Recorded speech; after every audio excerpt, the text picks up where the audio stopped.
Years ago, I listened to my mother's advice and went on a blind date. But the person who showed up wasn't the girl I'd imagined. It was a broad-shouldered, long-legged man. The man glared at me with a deadpan expression, his jaw clenched as if he were grinding his teeth. His entire demeanor was as dark and menacing as a god of death. "Hello," he began, his voice cold. "Before we start, let me introduce myself. I've been kept before. My idiot sugar daddy toyed with me for 2 years and then ran off. You don't mind, do you?" What could I say to that? Not a single word came to mind. Because I was that idiot sugar daddy, the one who played with him, used him, and then vanished without a trace. Welcome to History Channel. Subscribe to follow all our latest adventures. Story begins. I sat there, fidgeting anxiously, while Joshua Laviscount kept grinding his teeth like he was sharpening a blade. "Back then I was broke," he began, his voice sharp enough to cut. "My sugar daddy promised me $50,000 a month. I didn't have a choice, so I agreed. He messed with me every single day. And guess what? When I ended up pregnant, he bolted. Ran off so cleanly, not even a trace left, cleaner than this damn table. Tell me, don't you think he's a total scumbag?" My hand trembled as I pretended to sip my water, and I nearly choked myself to death in the process. "Excuse me? Pregnant? What nonsense are you spouting? And even if someone did get pregnant, that someone definitely wasn't you." I grabbed a few tissues, coughing violently until I managed to catch my breath. When I looked up again, Joshua was still sitting in the same position, leaning back in his chair, arms crossed, and glaring at me with that same deadpan expression. I cleared my throat awkwardly. "Well, that does sound unfortunate." He let out a cold, biting laugh. "Yeah, so I hate his guts?" Back then, I swore to myself, if I ever found him again, I'd pay him back for every ounce of humiliation. A chill ran down my spine, my back stiffening instinctively. "I'm doomed. This is the end of me. I've said my piece," he continued, his eyes narrowing. "Don't you have something to say?" Another chill ran through me. It felt like a blade was pressed against my neck. Swallowing hard, I finally forced out a question. So, have you had any other relationship since then?" "Nope. Just that one." Joshua sneered, tilting his chin at me as if to say, "Your turn now." "I don't think we're a good match. Let's just skip the meal and call it a day." I ducked my head, hastily pushed back my chair, and stood up to leave. But just as I passed by him, a long arm shot out, blocking my way. The grin on his face grew darker, more sinister, even twisted. "Leaving already? I'm not done talking. It's been 3 years. It's just a meal. Why are you running? Are you scared of me?" "Honestly? Yeah, terrified." I froze in place, too scared to speak, too scared to move, stuck in a silent standoff. The tension lingered until the waiter arrived with our food. "Excuse me, sir, could you move so I can set the dishes down?" Joshua shot the waiter a cold glance but finally withdrew his hand after several seconds. Seizing the moment, I bolted like my life depended on it. Ignoring the bewildered stares of everyone around me, I dashed out of the restaurant like someone skipping out on the bill, slipping into the night.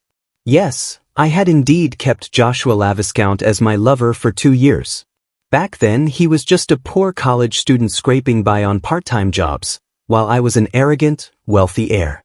I fell for him at first sight, or maybe it was just lust. Either way, I cornered him, kissed him, and declared that I was going to keep him. He needed money, and I had money. So, it happened just like that. But life has a way of flipping the script. The tables turned, karma struck, and the rich heir became a penniless nobody drowning in millions of debt. When someone truly matters to you, you want them to see your best side. So I didn't tell Joshua. The night before I left, I clung to him desperately, as if trying to carve the memory of him into my very bones. The next day, I tossed my SIM card and ran off with my family to escape our debtors. That's when I realized the harsh truth. I was nothing without my family's fortune. My dad ended up getting hacked by debt collectors, who were sent to prison but left my dad beyond saving.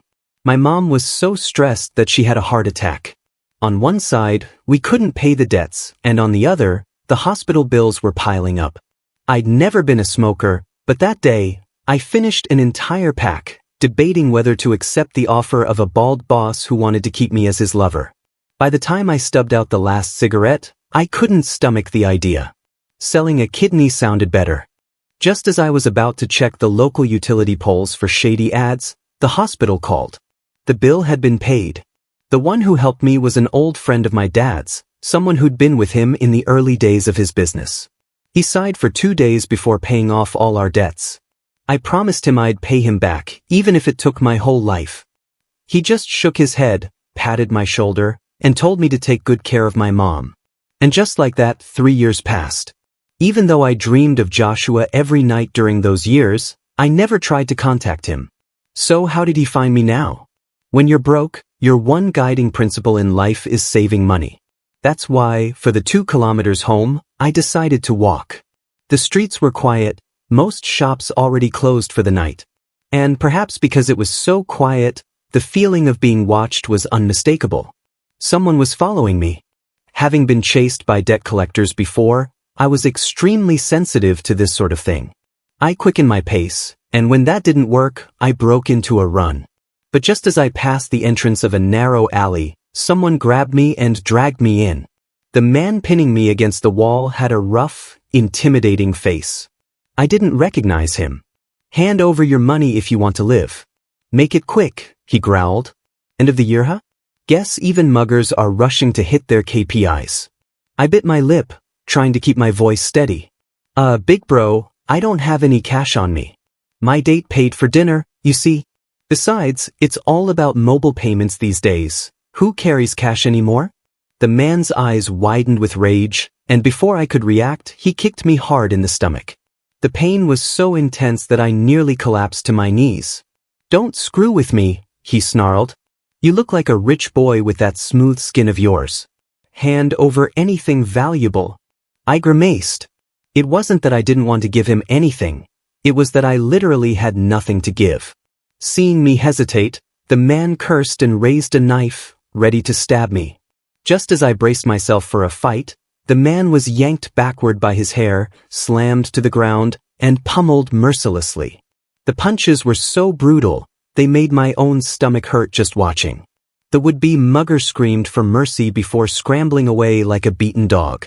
Joshua dusted off his hands and glared at me, his expression livid. "You ran so fast. What, were you trying to get yourself mugged?" "I swear, I didn't do anything. I'm innocent."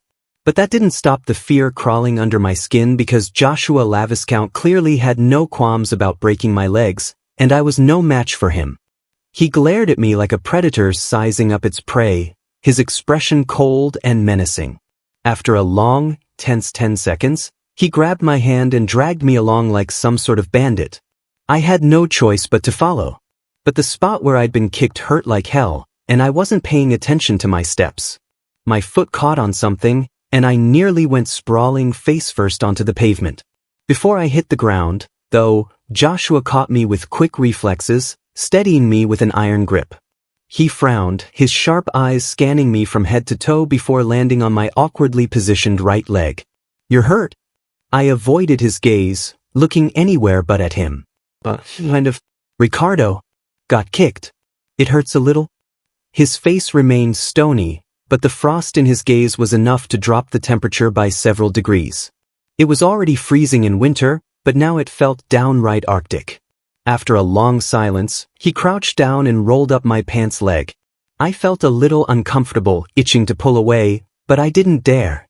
Under the faint light, we could both see the large patch of purple bruising spreading across my shin, the raw scrape in the middle oozing fresh blood. Joshua's expression darkened further, his scowl so fierce it seemed like he was barely holding himself back from tearing something apart. I hesitated before whispering, "Shouldn't you be happy?" His head snapped up, his face stormy as if I'd just poked a bear. "Oh, I'm thrilled," he said, his voice dripping with sarcasm. "Absolutely ecstatic." Before I could respond, he looped one arm around my back, the other under my knees, and lifted me clean off the ground in a princess carry. I froze in place. A princess carry? Seriously? I wanted to protest, but the streets were mostly empty, and I had no audience to save me from the embarrassment. Joshua carried me to a nearby pharmacy, set me down on a bench by the entrance, and disappeared inside. I debated whether to stay or make a run for it. Before I could decide, he returned with disinfectant and cotton swabs in hand. Without a word, he knelt in front of me, rolling up my pants leg again to clean the wound. I flinched when the disinfectant stung, jerking back slightly. He looked up, smirking coldly. "Hurts, doesn't it? Serves you right." But despite his words, his touch was noticeably gentler. I pursed my lips but didn't argue. Once he finished cleaning the wound, he rolled my pants leg back down, threw away the used swabs, and shot me a stern look. "Wait here." "Wait for what?" "The moment you leave, I'm running for it." But when he actually turned and walked away, the pain in my leg convinced me otherwise. "Fine. I'll run next time." He returned a moment later with a car, an Audi A8, pulling it right up to the pharmacy door. Without much ceremony, he half-supported, half-carried me into the passenger seat. 3 years ago, I was the one with the money, the one driving luxury cars. And now here he was, clearly doing well for himself. The ride back to my apartment was silent, the tension so thick it was suffocating. When we arrived, he parked, unlocked the door, and sat there smoking a cigarette. "Well, aren't you getting out? Or are you waiting for me to sell you off?"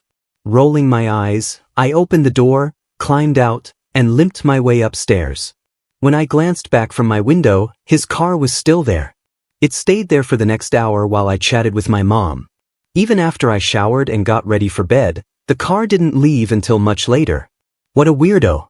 Since my family's downfall, our relatives had kept their distance, terrified that we'd ask them for help. For 3 years, my mom and I had spent holidays alone. But today we had a guest. At first, I thought it might be Susan, the sweet old lady downstairs, coming by with dumplings. But when I opened the door, I was stunned into silence. Joshua stood there, holding bags of New Year's gifts in both hands, his face as dark as if someone owed him $2 million. The scene was so surreal that I froze for several seconds, unsure of what to do. Joshua raised his chin, his expression challenging. "Well, are you going to let me in or not?" I snapped out of my daze and stepped aside, allowing him in. "Son, who's at the door?" my mom called out. Before I could explain, Joshua's expression shifted dramatically. In the blink of an eye, his scowl morphed into a sunny, polite smile.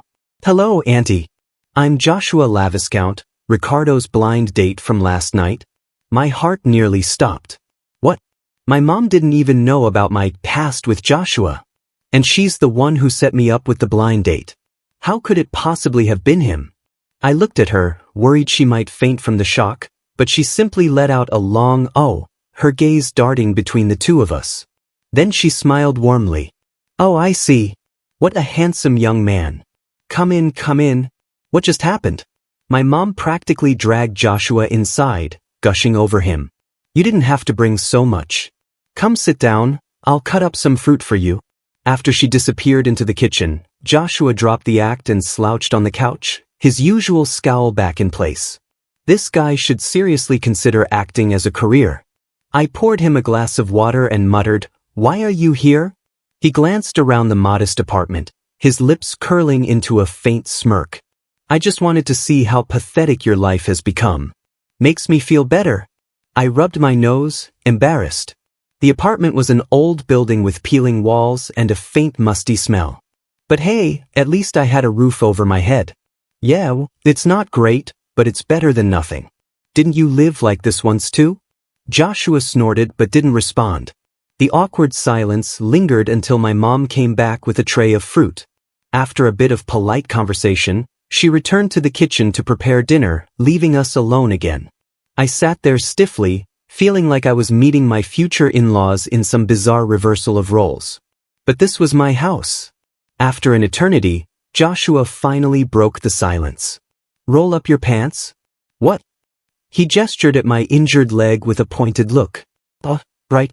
I rolled up my pants leg, extending the leg toward him. "See? It's fine now. It's healing." Joshua frowned, inspecting the bruise, then scoffed as if the sight disgusted him. "Could have fooled me," he muttered, turning his head away as if even looking was a waste of his time. I was at a complete loss. What on earth was this guy doing here? Just to make me miserable? I swallowed my irritation and sat up straighter, trying to keep my temper in check. Thankfully, the suffocating atmosphere didn't last long. Within half an hour, dinner was served. And once again, I marveled at Joshua Laviscount's ability to change his expression in an instant. It was practically an art form. Dinner was lively and warm, for my mom at least. Joshua had his own agenda, and I was just there for the show. After the meal, we chatted for a while longer. When my mom began to show signs of sleepiness, Joshua finally got up to leave. As the polite host, I stood to see him out. But when we reached the stairwell, he stopped me. "Don't bother, cripple." Honestly, as much as I'd missed him these past 3 years, I wanted to yank his tongue out even more in that moment. I smiled faintly. "Worried about me?" Joshua raised his brows high, snorting like a bull. "Don't flatter yourself. I'm just afraid you'll fall and pin the blame on me." I didn't reply, just watched him stubbornly run his mouth. Our eyes met, and the air around us seemed to shift. His gaze deepened, his expression unreadable, as though something unspoken was bubbling to the surface. My heartbeat quickened. But before anything could happen, a family came up the stairs, laughing and chatting, breaking the tension between us. "Get lost." "I'm leaving," Joshua muttered, tossing out his usual harsh words before turning to descend the stairs. I pressed my lips together, unable to hold back a soft laugh. When I got back inside, my mom patted the seat beside her on the couch. "Come sit, son. So, what do you think of the blind date I set you up with?" I thought he seemed like a decent guy. Her question hit me like a tidal wave. "Mom, why would you set me up with a man?" She waved her hand dismissively. "Oh please. Do you think I don't know my own son? It's fine. I'm not that old-fashioned." "You're not upset?" I'd always thought she'd be. At first, I was a little confused. But it wasn't anger, it was just not knowing what to do. She took my hand, patting it gently. "After everything we've been through, I've realized it doesn't matter if it's a man or a woman. What matters is that you have someone by your side, someone who loves and supports you. I don't need a house full of grandchildren. I just want you to have someone to be with, to care for you. I won't be around forever, you know, I'm getting old." She smiled and leaned in. "But enough about that. Tell me, what do you think of him? Do you like him?" The tidal wave in my heart turned into a gentle drizzle, leaving a bittersweet ache. There was no point in hiding anymore. My voice was a little hoarse when I answered. "Actually, we dated for 2 years. But we broke up 3 years ago. He's probably back now because he wants to get back together." Though his way of asking for reconciliation was infuriating, and he himself had become more awkward and stubborn than ever. All bark, no bite. My mom opened her mouth in surprise, then hesitated before asking, "So, what's your plan? Do you still like him?" I peeled an orange, popping a slice into my mouth. It was surprisingly sweet. "Yeah, I do." That night, after a simple dinner, my mom and I sat on the couch, watching TV as a formality. I couldn't help wondering what Joshua was doing. Probably alone in his hotel room, cursing me out. When he first showed up, I wanted nothing more than to kick him out. But now that a few hours had passed, I found myself missing him. I missed him a lot. My mom, with her frail health, retired to her room around 10, leaving me alone in the living room. I sat there, lost in thought, unsure how much time had passed until my phone suddenly rang. The caller ID showed a number I knew by heart. "Hello. Ricardo. Look out your window." My breath hitched as I got up and walked to the window. There he was, standing in the alley below. Joshua leaned against the wall, one hand in his pocket, the other holding his phone to his ear. His head was tilted slightly up, and the street lamp illuminated his sharp, chiseled profile. He was looking at me. My heart pounded wildly in my chest. Outside, voices began to rise as people counted down. A young girl's clear voice rang out, 3, 2, 1, Happy New Year. The moment the final word was shouted, Joshua's lips moved, saying something. But his words were drowned out by the sudden explosion of fireworks, their booming echoes filling the night. I couldn't hear him. Before I could ask, Joshua hung up and turned to leave. He really left. But my mind was consumed by a single thought. I can't let him go, not like this. I hadn't heard what he said. I didn't even grab my coat, barely bothered to slip on my shoes, and bolted out the door. The icy wind cut into my lungs as I ran, ignoring the ache in my injured leg.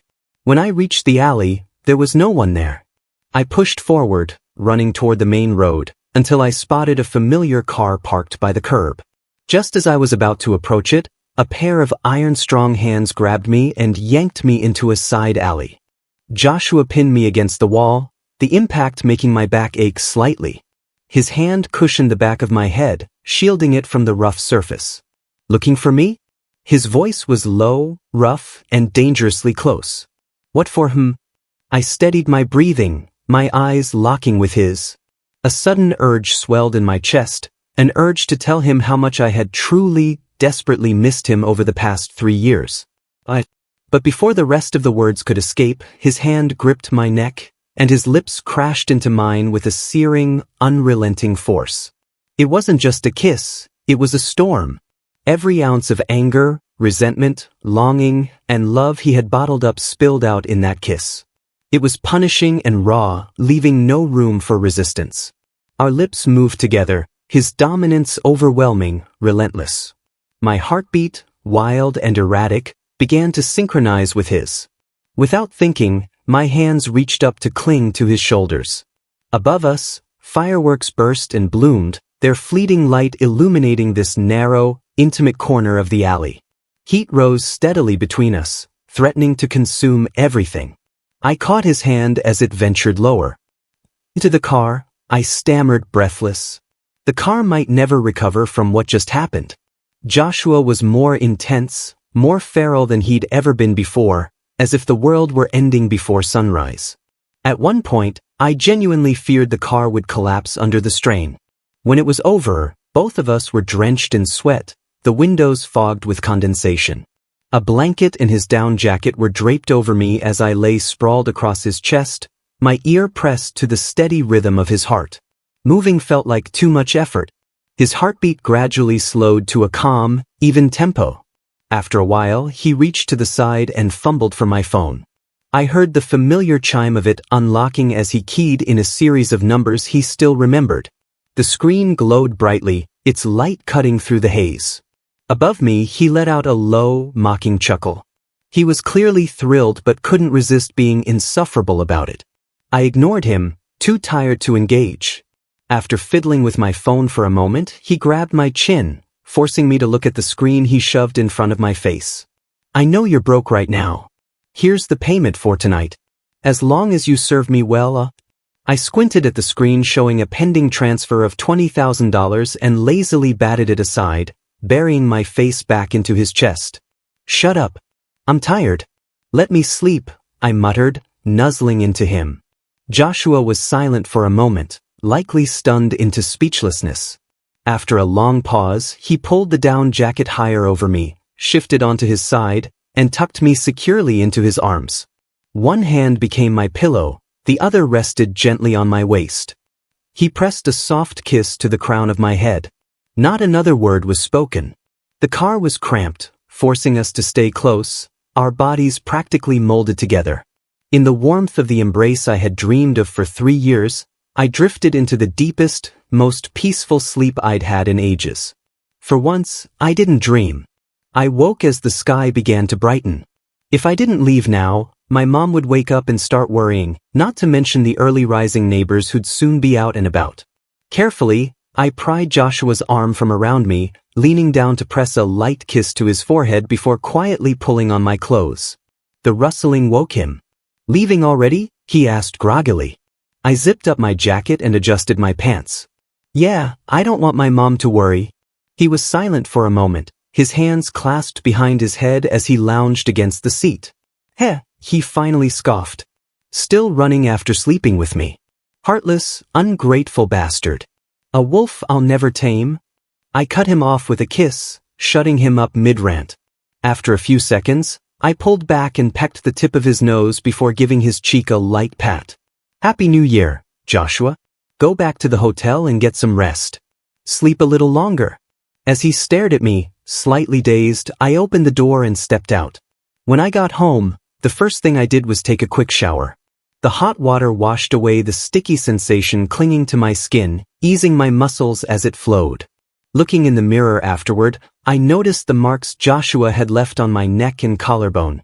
A vivid, unmistakable reminder of his territorial streak. He hadn't changed at all. Still the same man who loved leaving his mark. I sighed with a wry smile, pulling on a turtleneck to cover them up. I didn't have any plans for the day. No family to visit, no social obligations. When I checked my phone, I noticed that Joshua had added me on Instagram. His familiar profile picture sat pinned to the top of my contacts list. The sight made my heart feel as though it had been hit by a soft, sweet punch. Just as I was about to message him to ask if he wanted to come over for dinner, the doorbell rang. Slipping into my slippers, I opened the door, expecting to see Joshua. Instead, it was someone else, an unfamiliar man. But there was something vaguely familiar about him. Yes? You are? The man smiled. Ricardo, don't you recognize me? You used to call me David Bro all the time. It took a moment, but recognition clicked. I exclaimed. David Richardson. He was the son of the man who had saved my family during our darkest times. When we were kids, I used to follow him everywhere, though he was a few years older. He'd left for Australia during middle school, and I hadn't seen him since. I quickly invited him in. We owed the Richardson family an immeasurable debt. Even my mom, who rarely got flustered, seemed a little awkward around David. But David had a knack for easing tension. Within minutes, he had my mom laughing as he reminisced about the silly things I'd done as a child. Over the course of the conversation, he shared bits about his life. He'd been working on a confidential project in Australia and had heard about our family's struggles 3 years ago but couldn't return because of his commitments. Now that the project was over, he finally had the chance to visit. Ricardo hasn't changed a bit, he said with a warm smile, reaching out to ruffle my hair the way he used to. I gave him a sheepish smile, ducking slightly to avoid his hand. Sensing my discomfort, he withdrew with a natural grace, pretending not to notice. My mom invited him to stay for dinner, but he politely declined. Actually, Ricardo, do you have time to take a walk? There's something I'd like to discuss with you. He smiled, his eyes glinting with sincerity. I nodded, curious. We walked from my house to the riverbank. On the way, David Richardson spoke a lot about our childhood adventures of raiding bird nests and the things he'd experienced abroad. I mostly listened in silence, occasionally responding with a few words here and there. When we reached the riverside, he stopped and leaned against the railing, his expression soft but serious. Ricardo, he began, I realized you've changed quite a bit. You don't even call me David Bro anymore. I froze for a moment, meeting his gaze. He smiled faintly and stood up straighter, taking a step closer to me. Instinctively, I took a step back, maintaining the distance between us. David paused, his expression stiffening slightly, but he didn't try to close the gap again. I offered him an apologetic smile, rubbing the bridge of my nose awkwardly. I couldn't ignore the feeling of being watched, the piercing gaze that had been following me ever since I left the house. If looks could kill, I'd already have been reduced to ashes. People change, don't they? I said lightly, trying to diffuse the tension. David studied me for a moment before shoving his hands into his coat pockets. I've said a lot today, but none of it was what I really wanted to say. He took a deep breath. Ricardo, I've wanted to come back and find you for a long time. But I kept hesitating, unsure if you felt the same way. When your family ran into trouble, I regretted not being there for you. It made me realize that if you want something, you have to go after it. That's why I came as soon as I could. He paused again, his smile curving upward slightly. Ricardo, what I want to say is, I love. The word was cut off abruptly as a strong force yanked me backward. I stumbled into a familiar chest, the scent and the solid warmth leaving no doubt about who it was. Joshua Laviscount. He wrapped one arm possessively around my neck and the other around my waist, his dark gaze locked onto David's. He didn't say a word, but the territorial warning in his eyes was deafening. Back off. David's shock was evident. He froze, his lips parting slightly as he processed the scene. "And who might this be?" David finally asked, his voice calm but strained. Joshua's hand slid down, tugging the collar of my turtleneck to reveal the marks on my neck. His fingers brushed over the evidence of last night, his smirk sharp and taunting. "Isn't it obvious?" he said mockingly. I groaned internally, resisting the urge to slap my forehead. "This man..." David's face paled visibly, his gaze darting between us before settling on me. I gave him a sheepish smile. "It's exactly what you're thinking." Joshua's grip tightened around me, his hold unmistakably possessive. David stood there for a long moment before letting out a self-deprecating laugh. "I see. Nothing waits forever, does it?" He exhaled slowly, forcing a small, polite smile. "Ricardo, forget what I said earlier. I won't intrude on your life. I'll come by another time to visit." I nodded. "Please send my regards to Mr. Richardson. I'll do my best to repay what we owe him." David shook his head gently. "Don't worry about it," he said before turning and walking away. Once David was out of sight, I turned around in Joshua's arms to face him. His expression was as icy as ever. I poked his cheek. "You were way too aggressive just now. He's the son of someone who helped my family. Show some respect." Joshua snorted dramatically, tilting his head to look down at me with exaggerated disdain. How was I disrespectful? What did I say that was so bad? Or, his smirk widened. "Do you just not want him to know about these?" He tapped the faint marks on my neck for emphasis. "Because let me tell you, I want everyone to know. You're mine, Ricardo." I pulled him down by his collar and kissed him, effectively shutting him up. "Talk nicely," I said, raising an eyebrow. Joshua froze for a moment, then turned his head away, his expression unreadable. "I just didn't like him. He didn't look like he had good intentions," he muttered. "Oh, so he was jealous." I kissed his chin and tilted his face back toward me. "Why didn't you go back to your hotel to rest? Have you been waiting downstairs this whole time?" He clenched his jaw. "If I don't keep an eye on you, what if you run away again? Toss your phone, block my number. Where the hell would I even start looking for you?" I blinked, taken aback by the raw frustration in his voice. "Well, it's New Year's and you're here alone. Why don't you stay at my place?" Joshua's eyes widened in shock, his mouth opening and closing as if he wanted to say something but couldn't find the words. Finally, he glanced away, turning his head with a huff. "You've got some nerve. Just because you said it, I'm supposed to do it? Who do you think you are?" There it was. His stubborn streak. I stuffed my hands into my pockets and stepped out of his embrace, my voice light and teasing. "Fine, if you don't want to, forget it." Joshua followed me home, grumbling under his breath the entire way. When my mom heard he'd be staying, she was overjoyed. She enthusiastically prepared the guest room and even cooked 2 extra dishes for dinner. Later that night, I stood outside the guest room door with a pillow in hand. After a moment of hesitation, I turned back, tossed the pillow aside, and headed to my room. Sliding inside, I locked the door behind me and climbed onto the bed. Before Joshua could even finish the first word of whatever snarky comment he was about to make, I snuggled into his chest, pulling his arm around me. Joshua's lips parted, but no words came out. His shoulders stiffened for a moment before he exhaled, wrapping one arm around my shoulders and resting the other on my forearm. The position was one we'd shared countless times 3 years ago. "You've got guts," he finally said, his tone laced with mockery. "Who am I to you, huh? No title, no commitment, and yet you throw yourself into my arms like this. What are you trying to pull now?" His words were biting, but his grip on me was firm, as though he was afraid I'd disappear again. I tilted my head up and kissed him lightly. "You have a title. You're my lover." Joshua scoffed, his voice tinged with bitterness. "Lover, huh? What kind of lover doesn't talk for 3 years? I'm just a fool, a complete idiot.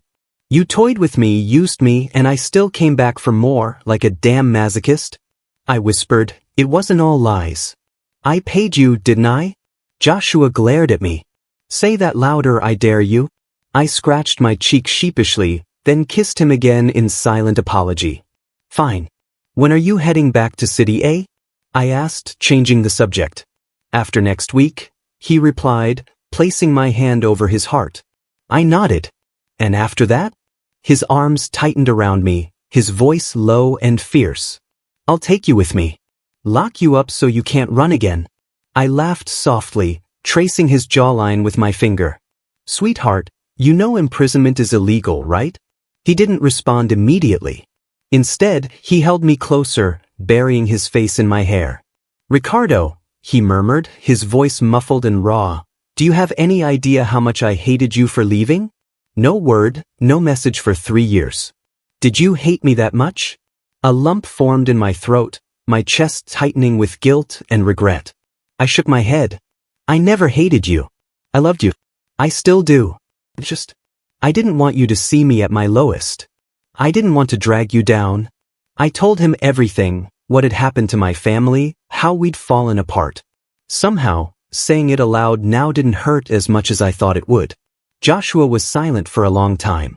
When I looked up, I saw the tension in his furrowed brow and the faint redness around his eyes. I reached up and smoothed the lines on his forehead with my fingers. It's all in the past now.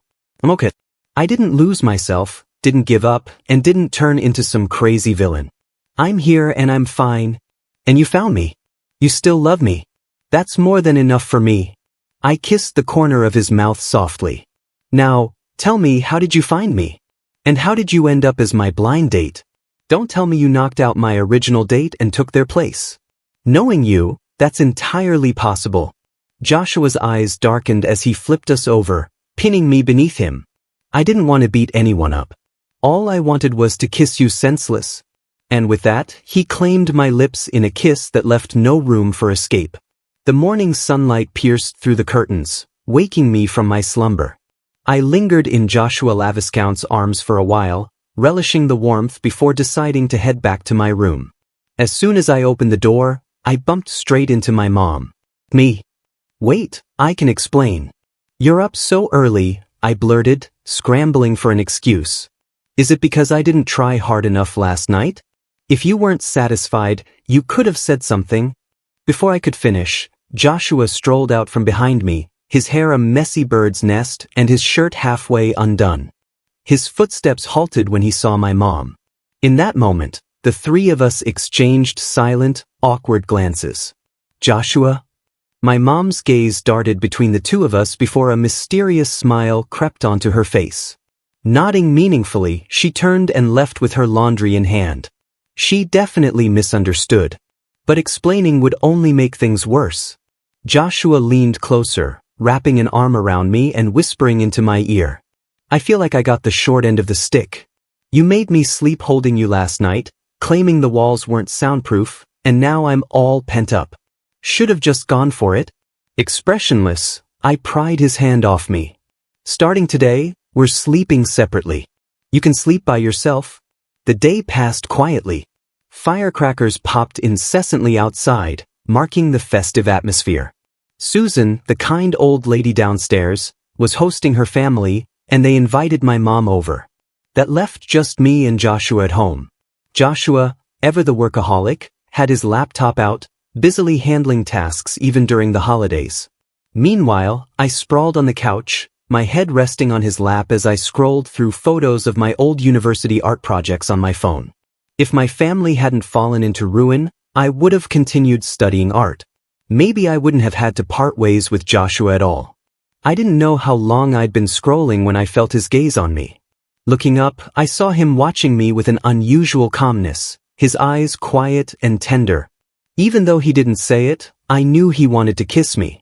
Smiling, I grabbed his shirt and pulled myself up toward him. Our lips were about to meet when someone outside suddenly shouted, "It's snowing!" My eyes widened, and I pushed Joshua aside to rush to the window. Sure enough, delicate snowflakes were falling outside. In my excitement, I ran out onto the balcony barefoot, reaching out to catch the snow. Before I knew it, I was lifted off the ground, my feet set into a pair of warm slippers. "You're already fragile enough," Joshua scolded.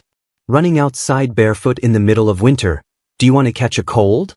Cupping the small handful of melting snow I'd managed to gather, I held it up to him, grinning. "When was the last time you saw snow like this?" He glanced at the snow, then promptly lifted his sweater to wipe away the water that had dripped onto his hand. Without a word, he grabbed my icy red fingers, cupping them in his hands and rubbing them gently to warm them up. "Snow is rare," he said softly, "but you're even rarer." I sucked in a quiet breath.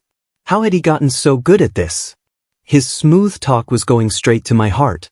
Unable to contain myself, I threw my arms around him and tackled him in a hug, nearly knocking him off balance. But Joshua held firm, taking a step back to steady us as he wrapped his arms tightly around me. "Joshua," I said, my voice muffled against his chest, "I love you so much." I felt his muscles tense for a brief moment before his hold on me tightened. After a while, he pulled back slightly, tugged down my turtleneck, and bit gently at the back of my neck, leaving a faint mark. "Ricardo," he said, his voice low, "come back to City A with me." Later, when my mom returned with a victorious grin, apparently having won $20, Joshua formally brought up the idea of us moving back to City A. I had no objections. First, City A was where I grew up. I knew it like the back of my hand. The only reason I hadn't returned earlier was because our home there had been auctioned off, and I didn't want to risk running into lingering debt collectors. Second, while Richardson had paid off our debts, I still felt obligated to repay him. Staying in this small town forever wouldn't make that possible. And third, City A had far better medical facilities. If my mom ever needed care, it would be easier to provide for her there. My mom hesitated at first, but seeing me nod, she quickly agreed. Joshua's face lit up with a grin so wide it could have split his face. He picked me up and spun me around 3 times, looking for all the world like a giddy idiot. It was hard to believe this was the same man who'd threatened to break my legs just days ago. Flustered, I pinched his arm, urging him to put me down. "My mom's watching. What are you doing?" He finally set me down but couldn't resist pulling me into his arms to plant a quick kiss on my cheek. Mortified, I stomped on his foot, making him yelp in pain. "Ricardo, are you trying to murder your husband?" My answer was another stomp. The rest of the day passed quickly. I resigned from my small design job without much fuss. There wasn't any need for a formal handover. Joshua drove us back to City A. 3 years ago, I'd lived in a small apartment downtown. It wasn't big, just about 100 square meters, but I preferred it that way. Large, empty spaces always felt lonely. I thought the apartment had been sold off, but to my surprise, Joshua had bought it back. Everything was exactly as I'd left it, down to the furniture and decorations. "How did you?" I began, but Joshua cut me off with a kiss. "Did you think I spent all the money you paid me back then?" he teased. "Every corner of this place holds memories. I wasn't about to let anyone else buy it." His words were so shamelessly blunt I didn't know whether to laugh or cry.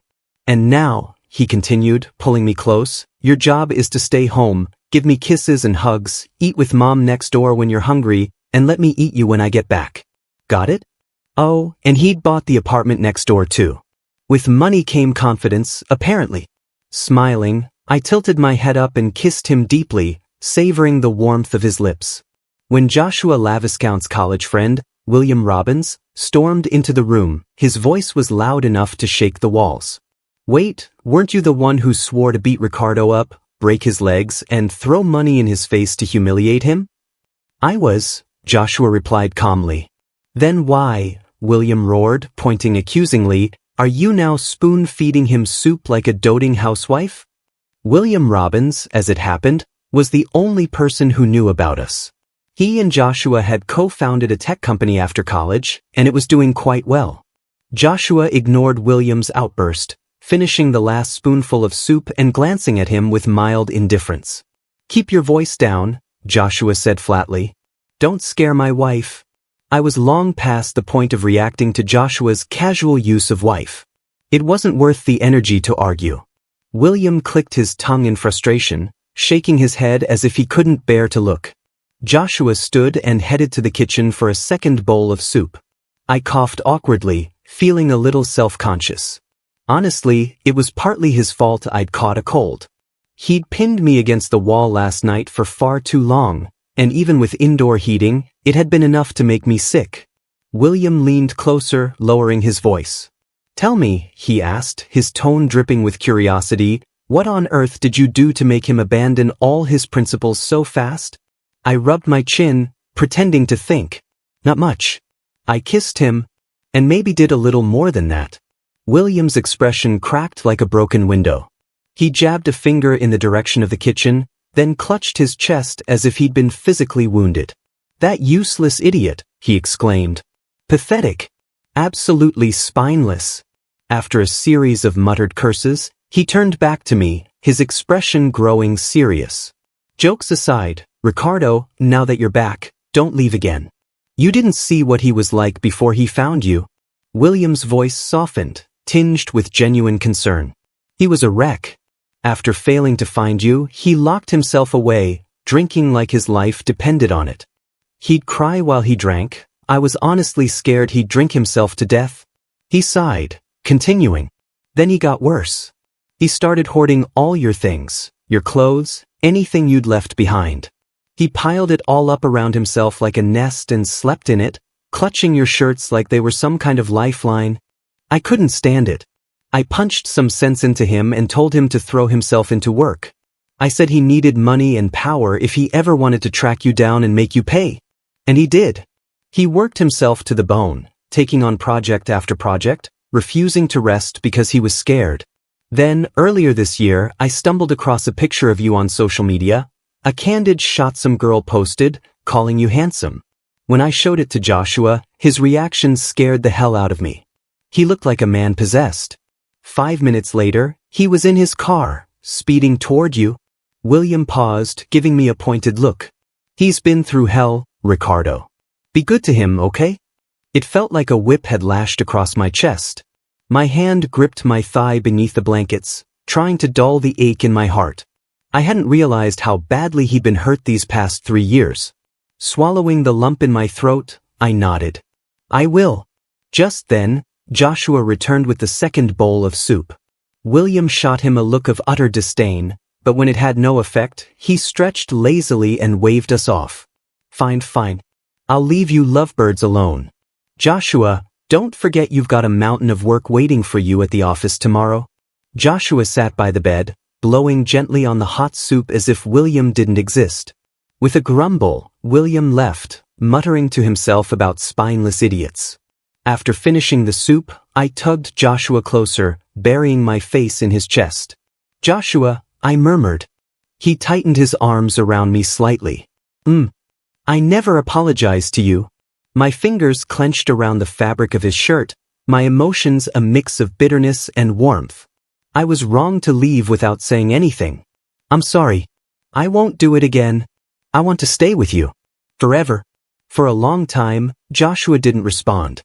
His embrace tightened, almost painfully so, until I could feel the ache in my ribs.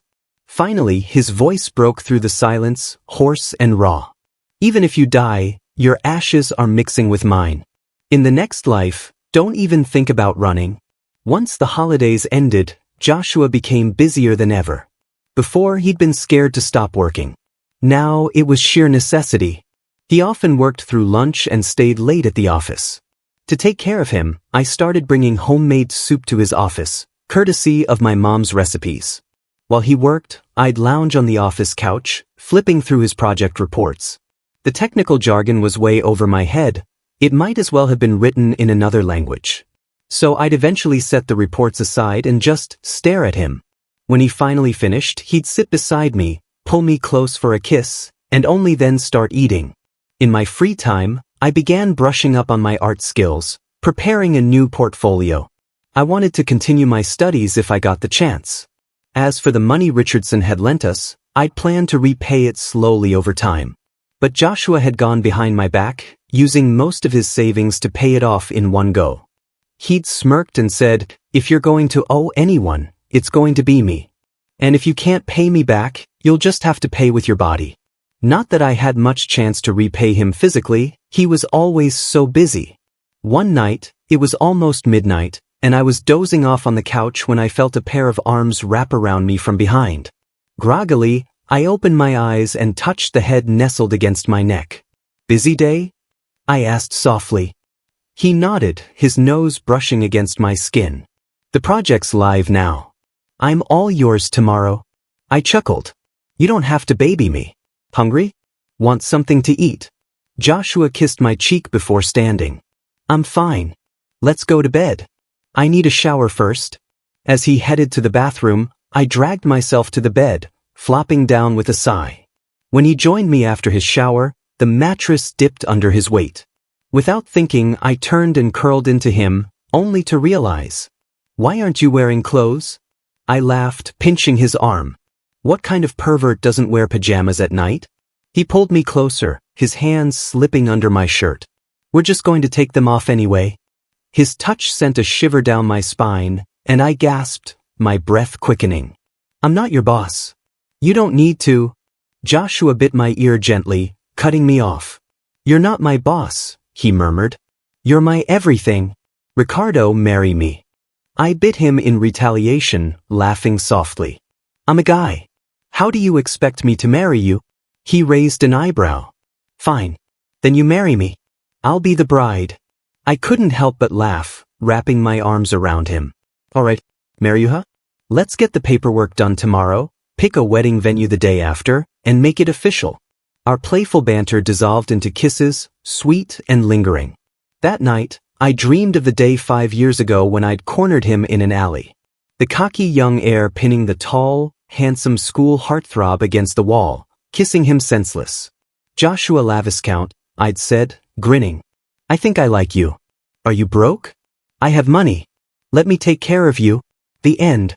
Thanks for stopping by. Subscribe and hit the notification bell so you don't miss out on any new videos.